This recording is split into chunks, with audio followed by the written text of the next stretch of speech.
Have you ever wondered why, despite having everything you thought you wanted, there's still a quiet, persistent ache inside? You wake up one morning with a life that should feel perfect, yet a restless tension clings to you, whispering that something is missing. Perhaps it's a failed relationship, a lost opportunity, or simply the nagging thought that life is slipping through your fingers. And in that moment, it feels like the world itself is conspiring against you. But here's the truth, the one the sages of old tried to whisper across centuries. It's not the outside world that creates your suffering. It's not the people who disappoint you, the traffic that frustrates you, or the circumstances that seem unfair. The chains that bind you, the invisible weight you carry, are forged from within. They are the product of attachment, the craving, clinging, and longing that your mind refuses to release. Think about it. How many times have you held onto a memory, a hope, or even a grudge so tightly that it shaped the very mood of your day? A single disappointment can shadow your hours, while an unfulfilled desire can keep you awake at night, looping in your mind endlessly. This is the invisible prison of attachment. You're not suffering because the world is harsh. You're suffering because your mind insists on holding onto what it cannot keep. Attachment is a strange alchemy. It turns ordinary experiences into a furnace of suffering. The things we love, the people we cherish, even our own expectations, all become instruments of pain the moment we cling too tightly. And yet, we rarely notice this subtle trap. We chase after what we think will make us happy, believing that security, possessions, or recognition will finally grant us peace. But in truth, these external things are fleeting. The more we try to anchor ourselves to them, the more we realize that peace was never outside to begin with. Buddhist teachings, stretching back over 2.5 millennia, point to this very insight. The Buddha said that attachment is the root of suffering. Not the loss, not the rejection, not the misfortune, but the mental clinging that amplifies these experiences. Imagine holding a cup of water too tightly. Instead of enjoying its cool clarity, your grip turns it into a spill, soaking everything around you. So it is with our hearts. Our grip on desires, on fear, on hope, transforms life into a cycle of craving and disappointment. And here's the fascinating part. Even when we recognize the source of our suffering, letting go is far from easy. Our attachments feel like extensions of ourselves. We believe they define us. We mistake the temporary for the eternal. And so, the invisible chains remain, subtle but unrelenting, shaping our choices, our relationships, and our sense of self.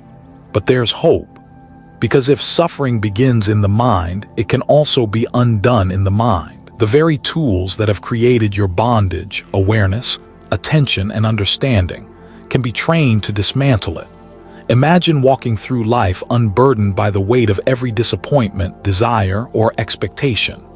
Imagine experiencing the world fully without clinging, without the constant tug of fear or longing. That is not a distant fantasy. It is a reality that has been lived by countless practitioners who discovered the power of letting go.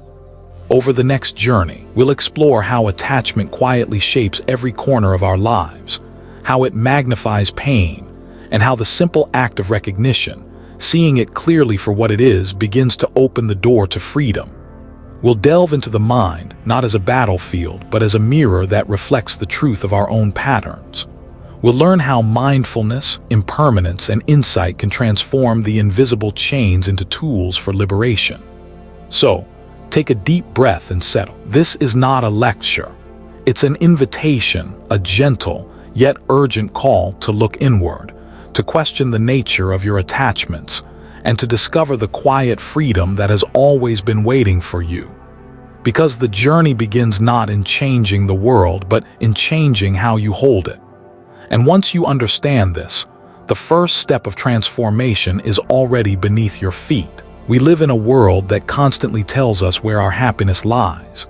Advertisements, social media, even casual conversations suggest that the next promotion, the perfect relationship, the dream house, or the latest gadget will finally bring us peace.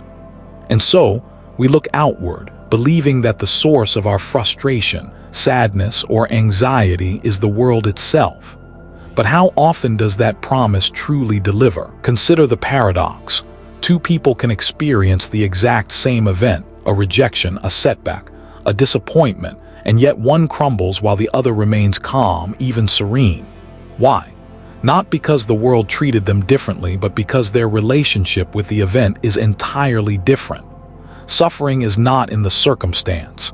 It is in the mind's interpretation, in the lens of attachment through which we view everything. We are conditioned to blame the external world. A rude comment triggers anger. Traffic jams incite frustration. A failed plan births despair. And naturally we think, if only people were kinder, if only circumstances were different, I would be happy. But here lies the subtle trap. The world rarely conforms to our expectations, and the more we demand it to do so, the more suffering we create. Attachment is what colors these experiences. We crave approval, permanence, and control, things the world cannot guarantee. And every time reality fails to align with our desires, our mind seizes the opportunity to suffer. The external event is merely a spark. Our attachment fuels the fire. It's like holding a magnifying glass over a tiny flame. Suddenly it feels as though the fire could engulf the entire forest. Take, for example, a common scenario. A relationship ends. The instinctive response is to blame the other person, the circumstances, or fate itself. Yet, some individuals navigate the same heartbreak with remarkable equanimity. Why? Because they are not clinging to an illusion that happiness depends entirely on that relationship. They acknowledge the pain but do not allow attachment to dictate their inner state. This is the essence of the illusion of external causes. We mistake the world for the architect of our suffering when, in reality, our attachment gives it shape and intensity. Without attachment, loss is still experienced, but it does not cripple us. Disappointment may visit, but it cannot stay indefinitely. Happiness, too, is not imprisoned by external conditions. It is a choice of the mind. Buddhism often illustrates this through the metaphor of a cart pulled by a horse. The horse represents the external world, sometimes strong, sometimes erratic, sometimes slow. The cart, however, is the mind, and the reins are our attachment. No matter how wild the horse runs, it is the grip on the reins that determines whether the journey is smooth or turbulent. Let go of the unnecessary tightness, and the cart can move with balance and grace. The first step to liberation, then, is seeing through the illusion. Start observing moments of discomfort in your life. When frustration arises, pause and ask, is this suffering caused by the situation itself, or by the story I am telling myself about it? This simple inquiry begins to peel back the layers of illusion. History and modern psychology both point to the same insight. External events have limited power over our emotions. What matters is our internal reaction. Stoics called it distinguishing between what is within our control and what is not. Buddhism calls it understanding attachment. Both point to a universal truth. Suffering does not arise because life is harsh. It arises because we cling, resist, and judge. By seeing this clearly, we begin to untangle ourselves from the false belief that happiness and pain are dictated by the outside world. It's a subtle, almost imperceptible shift, but it changes everything. Life no longer needs to be a relentless struggle against circumstances. The world remains unpredictable, but our mind, our experience, can find a stable, enduring center. And once you recognize this, a new question naturally arises. What exactly is this attachment, and why does it hold such power over us? This is where our exploration deepens, moving from seeing the illusion to understanding its source, its forms, and the subtle ways it shapes every aspect of our lives. Because before we can truly find freedom, we must first understand the chains we've been holding onto, and how, until now, we've been convinced they were the world itself. If suffering is not caused by the outside world, then what is it that keeps us bound, restless, and often in pain? The answer lies in attachment, the invisible strings that tie our happiness to fleeting things and our peace to conditions we cannot control. Attachment is more than mere desire. It is the mind's insistence on holding, clinging, and demanding permanence from impermanent things. It is the subtle voice that whispers, "I cannot be happy without this person, this object, this outcome." It transforms ordinary experiences into chains that bind us, and while desire in itself is natural, attachment is what turns desire into suffering. Consider the simple example of a favorite cup of tea. You enjoy it every morning and it brings comfort. But if that cup is broken, frustration or disappointment arises. It is not the cup itself that causes pain. It is the mind's attachment to the pleasure it once held. Multiply this by the vast tapestry of life, relationships, ambitions, memories, expectations, and you begin to see how attachment fuels almost all of human suffering. In Buddhist philosophy, attachment is called tanha, often translated as craving or thirst. It is not inherently evil. It is a natural tendency of the mind to seek comfort, satisfaction, and security. But because everything in life is impermanent, every attempt to secure lasting happiness externally is doomed to fail. This is the paradox. We cling more desperately as the world remains unstable, and the tighter the grip, the greater the pain. Attachment also blinds us to reality. We create stories, cast judgments, and label experiences according to how well they serve our sense of self. A compliment inflates the ego, a criticism wounds it, a gain excites us, a loss devastates us. All the while, the outside events remain neutral. It is the attachment to identity, to expectation, and to desire that gives these moments their emotional weight. The impact of attachment is pervasive. It colors how we perceive others, how we respond to challenges, and even how we remember the past. Memories of happiness become idealized and past mistakes become haunting. Each attachment acts like a lens, magnifying pleasure or suffering according to its tightness. The mind, so accustomed to clinging, rarely allows the present moment to exist without judgment. Stories from everyday life illustrate this clearly. A person loses a job and feels a deep despair, convinced that their worth is tied to that position. Another clings to a relationship long after it has grown toxic, unable to imagine happiness without the other.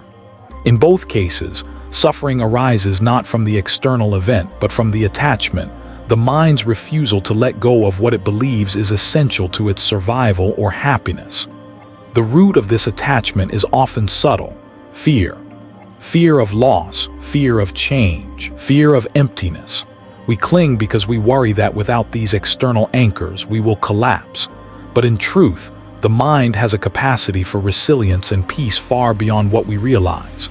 We only need to train it to release, to observe, and to see clearly. Understanding attachment also opens the door to compassion for ourselves and others. Recognizing that everyone is entangled in their own web of clinging helps dissolve judgment. We begin to see that anger, jealousy, or anxiety in others is not purely personal. It is the universal struggle of the human heart, caught in the same cycle of desire and fear. The first step in overcoming attachment is awareness. Before we can release the chains, we must see them clearly. When a thought, desire, or fear arises, pause and observe it. Ask yourself, do I need this to be happy? Am I clinging to an illusion? This simple inquiry begins to unravel the knot. The act of noticing without judgment is itself a form of freedom. But recognition alone is not enough. To truly transform suffering, we must learn how to loosen our grip gradually, with patience and compassion. Attachment is not eradicated overnight. It is a subtle, pervasive force, often masquerading as love, duty, or ambition. The practice lies in discerning which attachments nourish the heart and which constrict it, which ones can be embraced lightly and which must be released entirely. Stories from Buddhist texts speak of sages who achieved profound freedom not by rejecting the world, but by changing their relationship to it. They loved deeply without clinging, acted fully without expectation, and faced life's impermanence with calm clarity. In their example, we see that attachment is not an external enemy but a teacher, one that, if understood, can guide us toward liberation. So, As we begin to explore the nature of our attachments, consider this. The suffering you feel is not a punishment or a flaw. It is a signal, a compass pointing to the places in your heart where clinging has taken root. By turning awareness toward these knots, by observing them without shame, you take the first courageous step toward untangling them. And once we understand the root of suffering, the question naturally emerges. How does the mind itself create and sustain these attachments? What mechanisms keep us bound, even when we wish to be free? The journey into the mind's mirror begins here, revealing how every thought, every emotion, every expectation can be transformed from a source of bondage into a pathway to clarity and peace. If attachment is the root of suffering, then the mind is the mirror through which it reflects.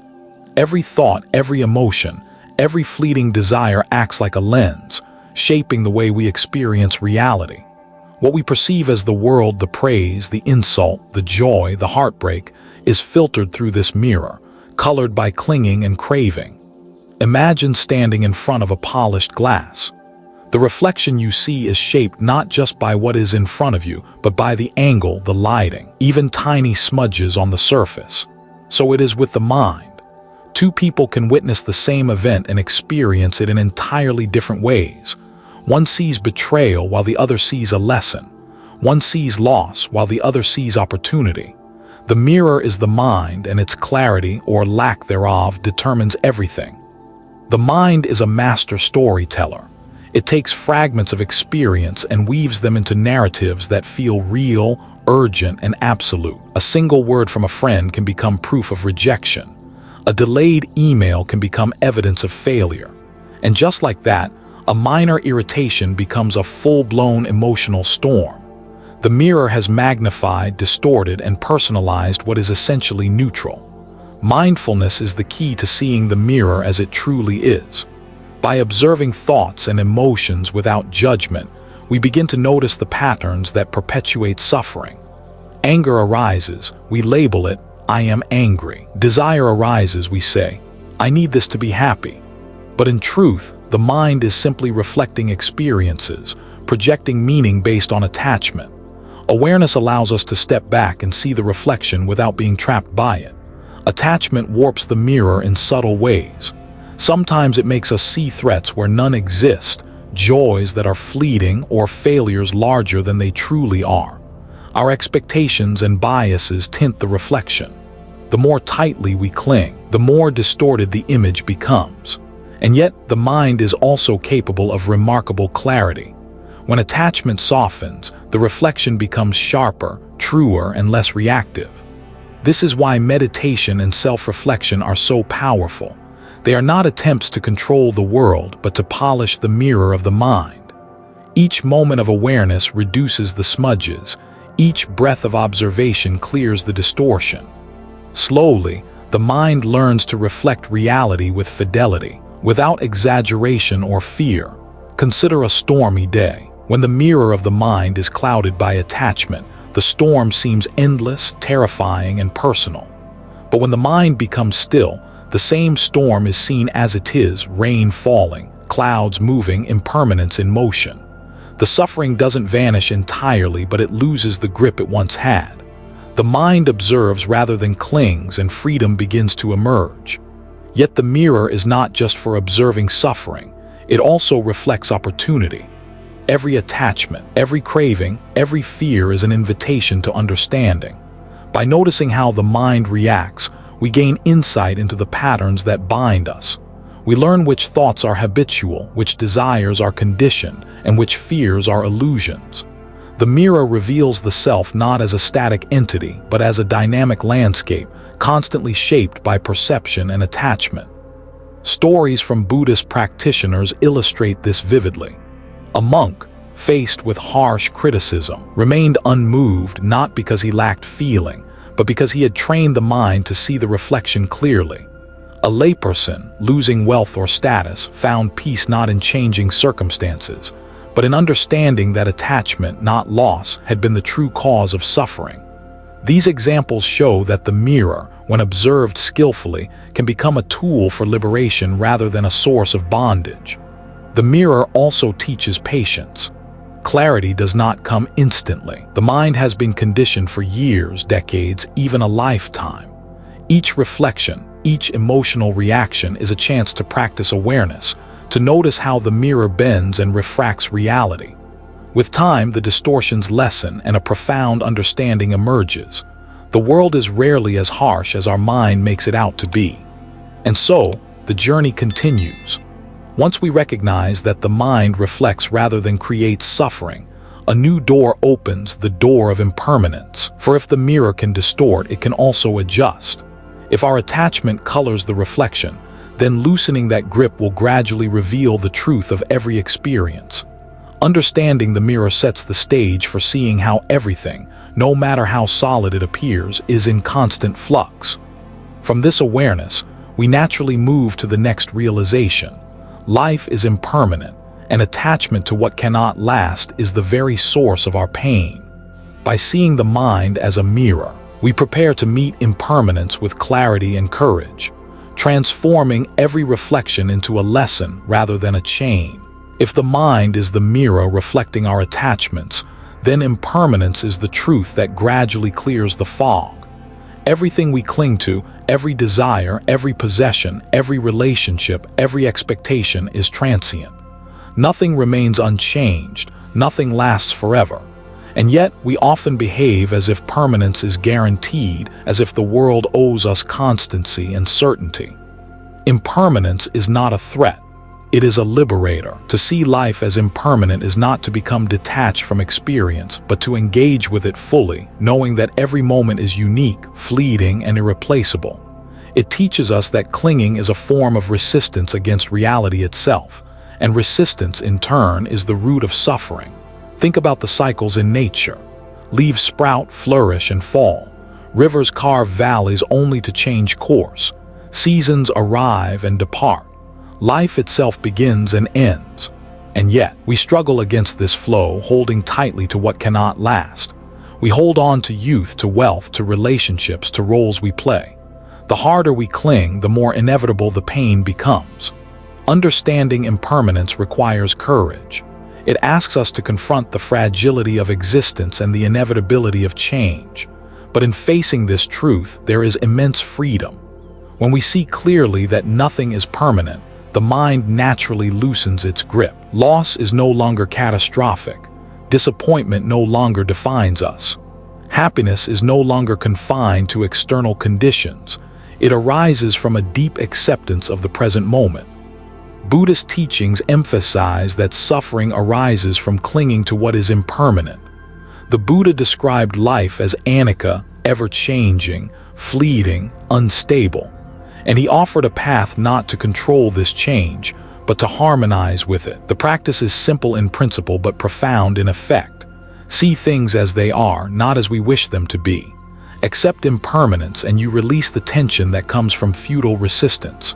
Stories illustrate this beautifully. A parent watches a child grow, knowing that one day the child will leave home. Rather than clinging and fearing loss, the parent finds joy in each stage of growth, fully present in the unfolding moment. A practitioner loses wealth, possessions, or social status, but instead of despair, they discover clarity, resilience, and a deeper sense of self. Impermanence, when embraced, transforms potential suffering into wisdom. Impermanence also reshapes our understanding of attachment. When we grasp that everything we desire will eventually change or disappear, we learn to hold lightly. Love is no longer about possession, it becomes appreciation. Success is no longer about ego, it becomes engagement. Life itself becomes an art of presence rather than a pursuit of permanence. This awareness does not make us cold or indifferent. On the contrary, it deepens our capacity to love, to care, and to act. When we accept that each moment is fleeting, every encounter becomes precious, every action meaningful. Impermanence heightens the richness of experience rather than diminishing it. The paradox is simple. Freedom comes not from acquiring permanence, but from embracing impermanence. Yet, realizing impermanence is only the beginning. Seeing that everything changes naturally leads to the question, How do we train our minds to respond skillfully, to navigate life without being swept away by clinging or aversion? This is where mindfulness and self-observation become essential tools. Through awareness, we learn to witness change without being enslaved by it, to engage with life fully while holding nothing too tightly. By embracing impermanence, we start to see life in motion rather than in fixed frames.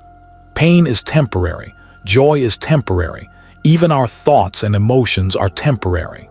This insight softens attachment, diminishes fear, and cultivates a profound serenity that is independent of external circumstances. In other words, freedom emerges not when the world changes, but when the mind learns to flow with change rather than resist it.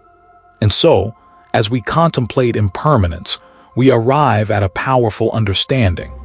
Attachment is not only the root of suffering, but impermanence is the key that unlocks the chains.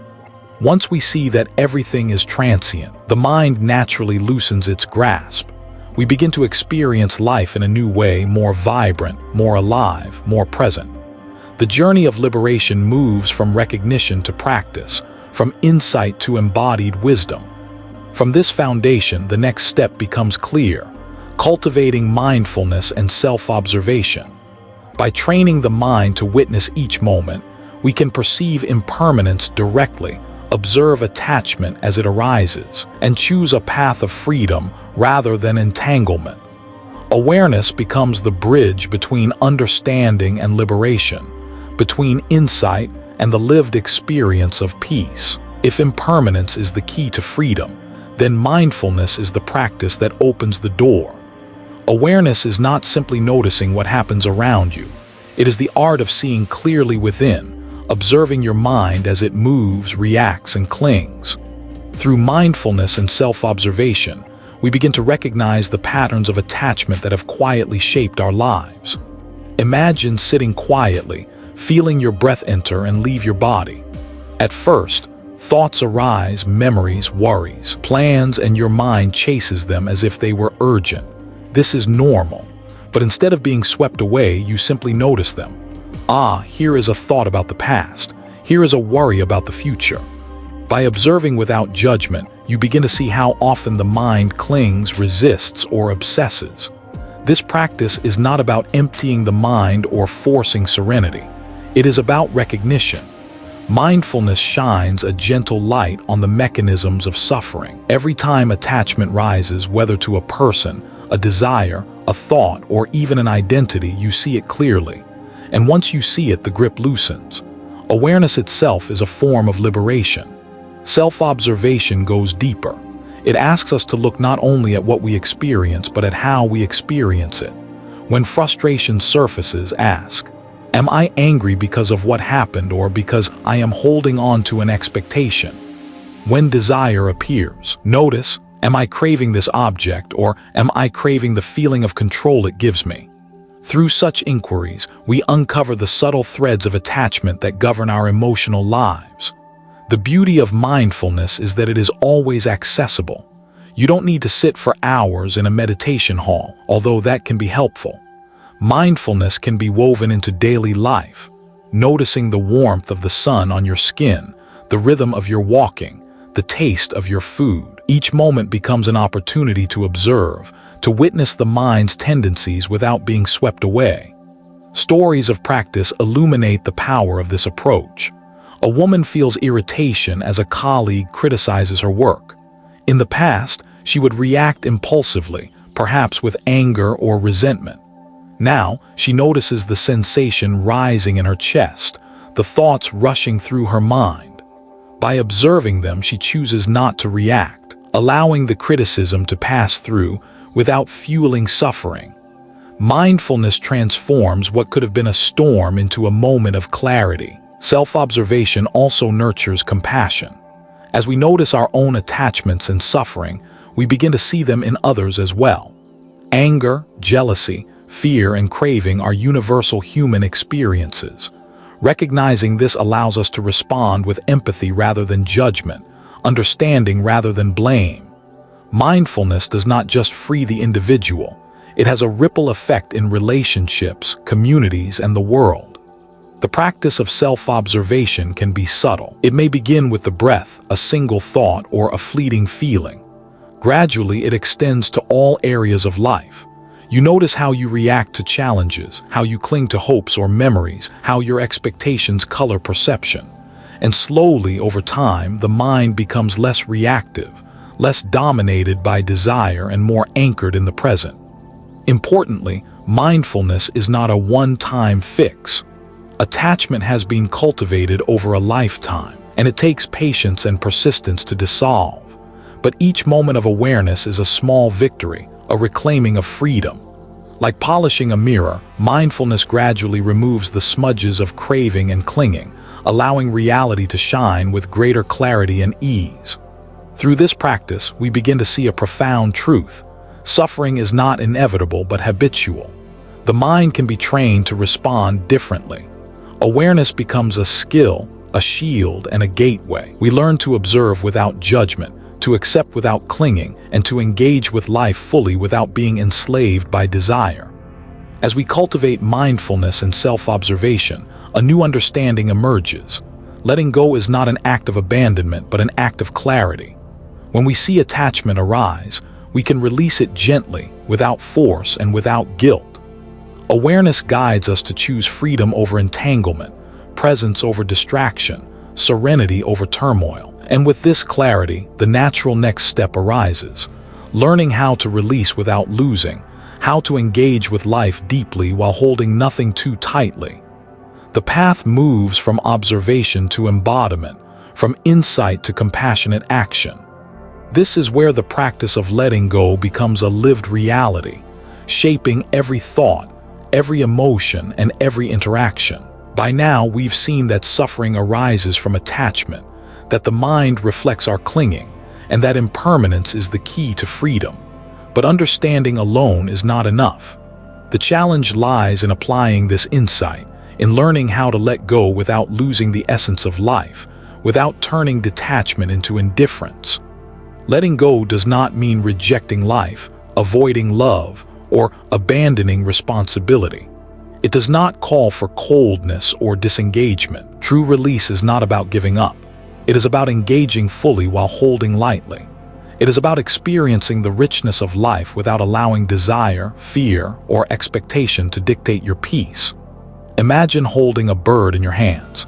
If you grip too tightly, you risk harming it and the bird may escape in fear. If you hold too loosely, it may fly away before you can enjoy its presence. But with gentle, mindful care, you can hold it just enough to cherish it, yet allow it the freedom to move as it will. So it is with life, relationships, and experiences. Letting go is the balance between attachment and indifference, presence and surrender. One of the greatest obstacles is the fear of loss.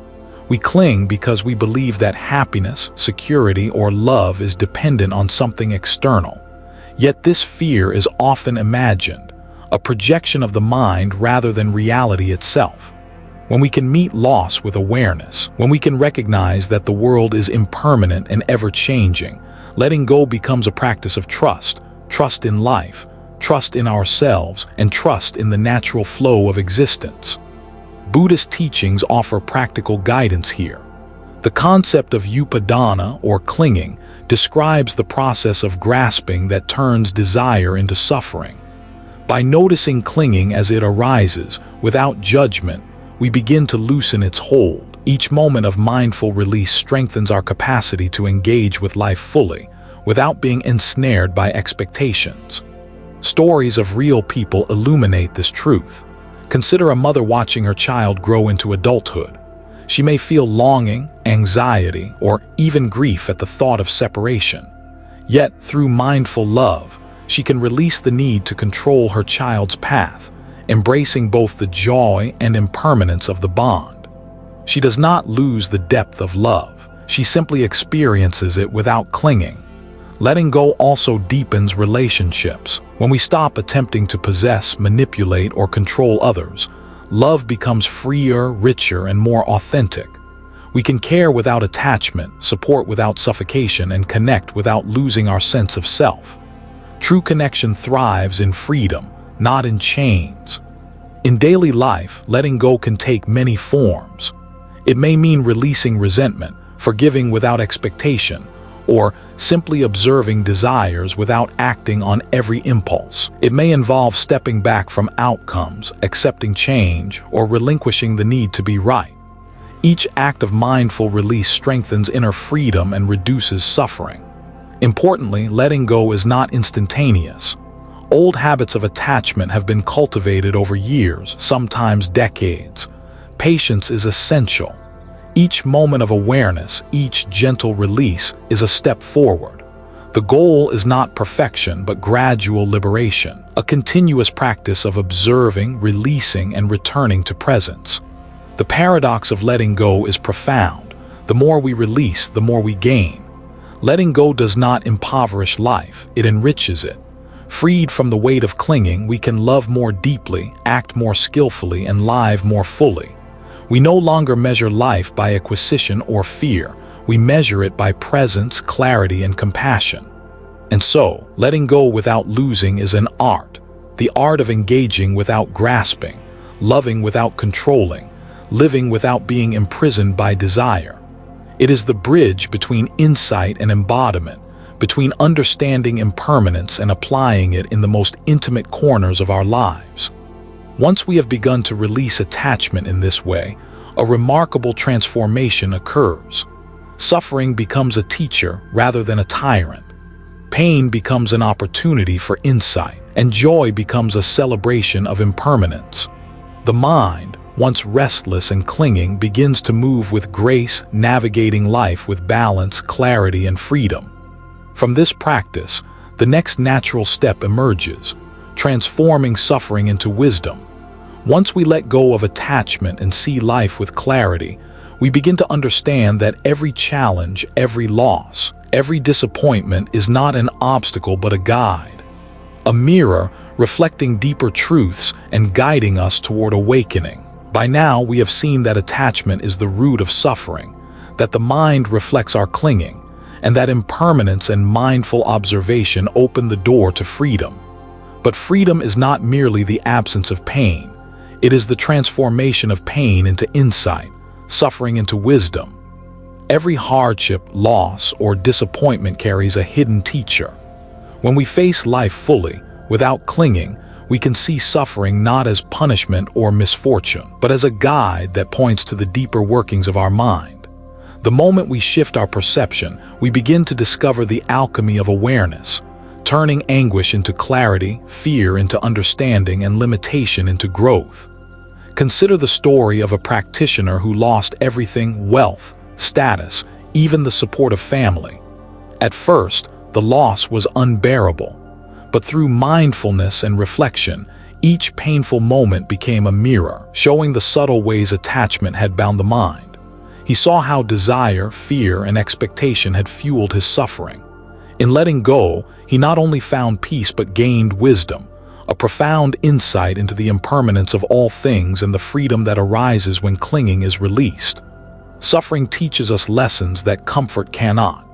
Joy can be temporary, fleeting, and often ignored. Pain, however, demands attention. When we examine it carefully, we see patterns, understand causes, and recognize the mind's habitual reactions. This process deepens self-awareness and fosters the development of insight, compassion, and equanimity. Buddhism calls this process dukkha, the recognition of suffering, and emphasizes that it is inseparable from wisdom.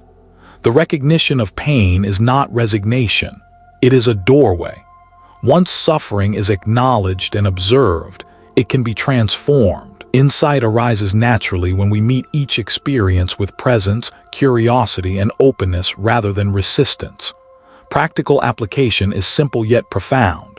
Each time a thought or feeling arises that triggers suffering, we can pause and ask, "What is this teaching me?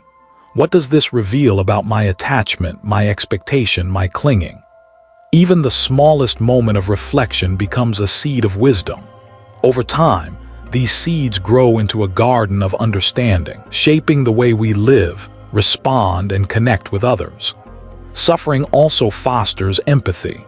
When we deeply engage with our own pain, we begin to recognize the suffering of others. We see that jealousy, anger, disappointment, and fear are universal human experiences, not isolated to our own lives.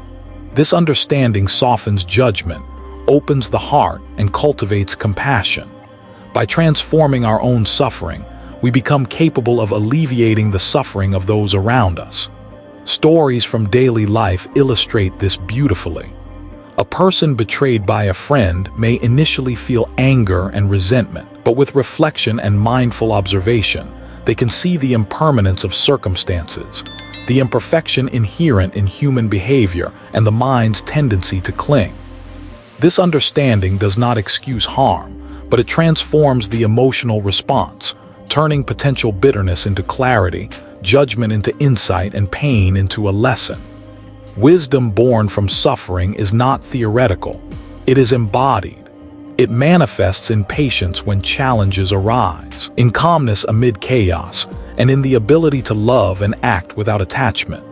It is the lived experience of freedom, where the mind is no longer enslaved by craving or fear, but responds with clarity and balance. The transformation of suffering into wisdom is gradual. Each painful experience offers a new opportunity for observation, reflection, and release. With consistent practice, the mind becomes resilient, perceptive, and deeply compassionate. We begin to see life as a teacher, rather than a source of arbitrary joy or pain. And here is the subtle power of this practice. The more we transform suffering into wisdom, the more our perception of the world changes. What once seemed overwhelming becomes manageable. What once seemed threatening becomes instructive. And what once seemed unbearable becomes an invitation to growth. Pain and loss are no longer enemies. They are guides illuminating the path to awakening. By cultivating this transformation, we naturally move toward a life of freedom and clarity. We respond instead of react. We observe instead of cling. And with each moment of awareness, each act of letting go, the mind becomes a vessel of insight and compassion, capable of navigating the uncertainties of life with grace.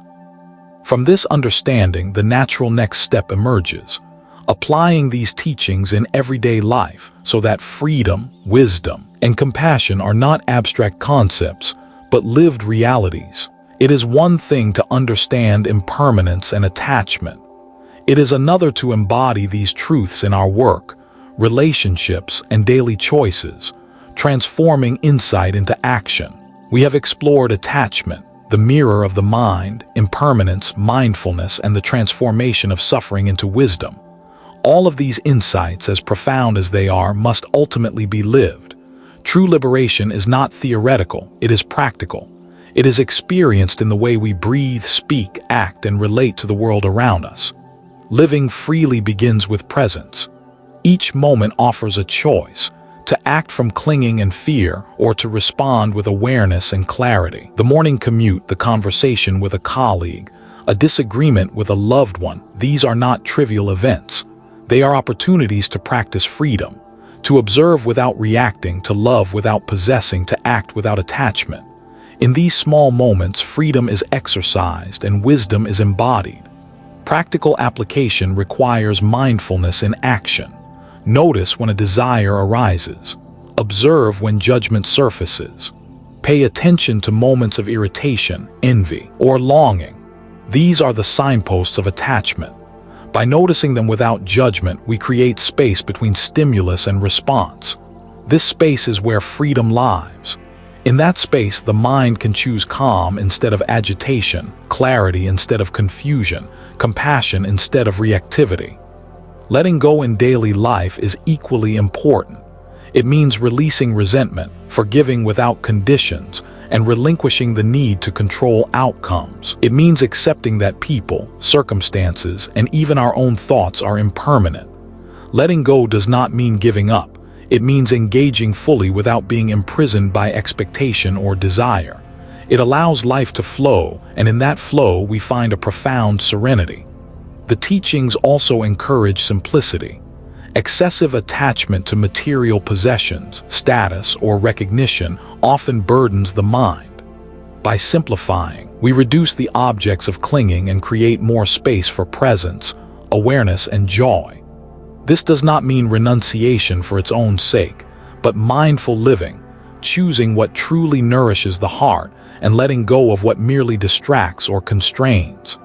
Compassion and empathy become natural byproducts of living freely. When we understand our own attachments and suffering, we see them reflected in others. We become more patient with mistakes, kinder in response to criticism, and more generous in both action and thought. Freedom is not isolation, it is connection. A connection untainted by clinging, judgment, or fear. Stories from daily life illustrate this beautifully. A person faces criticism at work. Instead of reacting defensively, they observe the arising frustration and choose a thoughtful response. A disagreement with a friend arises. Instead of clinging to the need to be right, they listen deeply and respond with understanding. Each moment of conscious choice is a small act of liberation, a practice of the teachings in the fabric of everyday life. Consistency is key. Freedom is not a single moment of insight, but a continuous practice.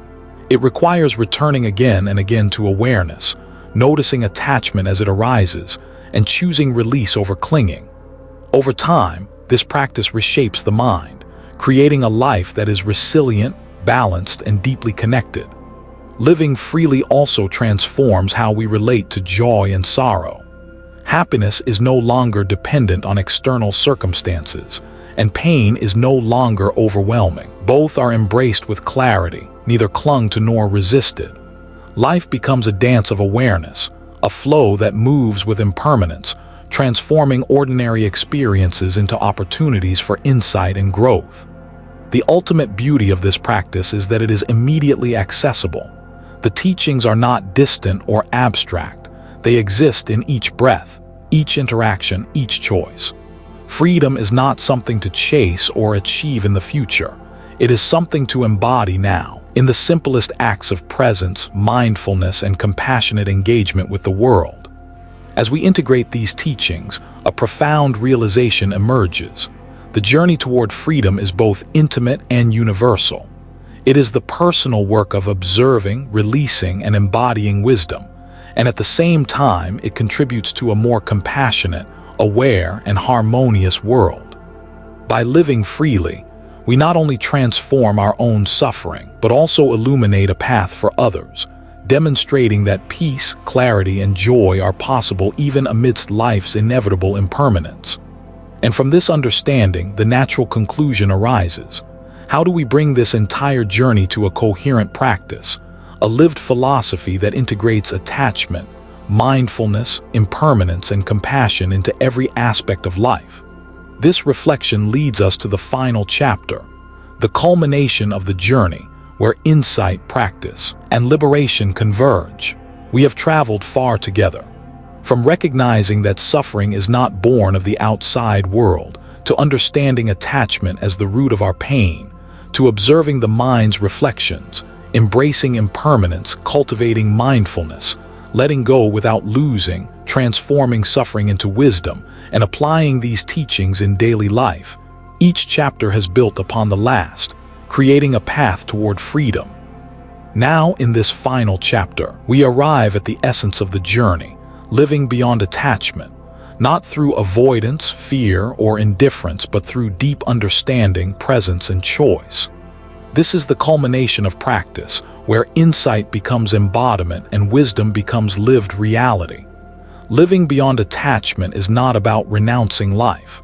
It is about engaging fully while remaining free. It is about loving without clinging, acting without obsession, and being fully present without being imprisoned by expectation. When the mind is free from the chains of craving, fear, and desire, every moment becomes a space for clarity, joy, and compassion. The beauty of this path is subtle but transformative. We begin to notice that we are no longer at the mercy of external events. Criticism, loss, or disappointment no longer define our inner state. Happiness is no longer conditional, and suffering no longer has the power to enslave. The mind, trained through mindfulness and reflection, becomes a clear mirror reflecting reality as it is, not as we fear or wish it to be. Attachment, when seen clearly, loses its grip. We realize that the things we thought were essential, possessions, status, approval, permanence, were never truly capable of sustaining us. The freedom we sought outside has always been within. The practice of letting go, the cultivation of awareness, the transformation of suffering all point to the same truth. Liberation is not in the world but in the mind. Stories of those who have walked this path illuminate its power. A sage, facing the loss of everything, remains serene, seeing the impermanent nature of all things. A practitioner, in the midst of chaos and uncertainty, responds with calm, clarity, and compassion. These examples are not miracles of circumstance, but demonstrations of mastery over attachment and understanding of impermanence. They remind us that the freedom we seek is attainable, not by changing the world, but by changing our relationship to it. This path is neither easy nor instantaneous. Attachment has been cultivated over a lifetime, and mindfulness, patience, and courage are required to dissolve it. Yet every moment of awareness, every act of letting go, every observation of suffering is a step forward. Even the smallest insight, when embodied, creates a ripple that transforms the mind and life itself. Ultimately, the journey beyond attachment is a journey into wholeness. We discover that freedom is not separation from life, but full engagement with it, a participation that is uncluttered by craving, unshaken by fear, and rooted in clarity. Life, in all its impermanence and unpredictability, becomes not a source of suffering, but a canvas for awareness, compassion, and wisdom. And so, we arrive at a profound truth. The path beyond attachment is available to anyone willing to observe, reflect, and release. It is not a destination in the future, but a lived reality in the present. Every breath, every thought, every interaction becomes an opportunity to practice freedom, to embody clarity, and to radiate compassion. In embracing this path, we understand that suffering is not the enemy but the guide. Attachment is not a flaw but a teacher. Impermanence is not loss but liberation. And in this realization, the mind finds its natural state, clear, peaceful, and free. As we conclude this journey, remember, freedom is not given, it is cultivated. It arises in the moments we choose awareness over clinging, presence over distraction, and love without possession. The path beyond attachment is not an abstract ideal. It is the reality that unfolds when insight, mindfulness, and compassion converge. Live fully, observe deeply, let go gently, and carry this wisdom into every corner of your life. In doing so, you step into the freedom that has always been waiting within, the clarity that has always been accessible, and the peace that has always been your true nature. The path is open. The choice is yours. And if these reflections spoke to your heart, if they awakened even a small sense of clarity or peace, I invite you to continue this journey with us. Subscribe to Zen Buddhism Wisdom and join a community exploring the teachings of the Buddha, uncovering insight and cultivating presence in daily life. Together, let's step gently toward freedom, awareness, and the quiet joy that lies within every moment.